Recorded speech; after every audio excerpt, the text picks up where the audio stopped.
Nuk diskutojmë na as për vijat kuqa, kemi fituar zgjedhjet përsëri jashtëzakonisht bindshëm.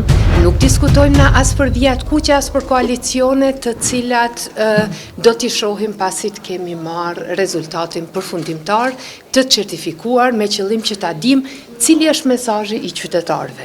Nëse na nuk e dim mesazhin e qartë të qytetarëve, atëherë edhe nuk e respektojmë mesazhin e qartë të qytetarëve, atëherë gabojmë shumë. Ne kemi fituar zgjedhjet përsëri jashtëzakonisht bindshëm, përsëri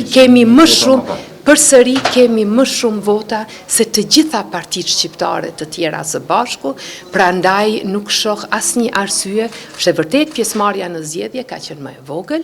Ky është një mesazh të cilin duhet ta analizojmë dhe ta kuptojmë drejt të gjithë ne që jemi aktiv në skenën politike, nuk i kemi ende rezultatet përfundimtare të certifikuara.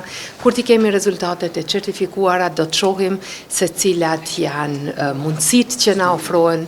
Unë shumë shpresoj dhe jam shumë optimiste që nuk do të ballafaqohemi edhe një herë me bllokada të pakuptimta, edhe me bllokim të institucioneve të shtetit, por siç e keni parë edhe para zgjedhjeve të fundit, nuk ka qenë në dorën tonë sepse ofertat kanë qenë më shumë se gjeneroze, mirë po janë refuzuar. Shpresoj që mandati i fuqishëm që e jep vota e qytetarit këtë herë do të respektohet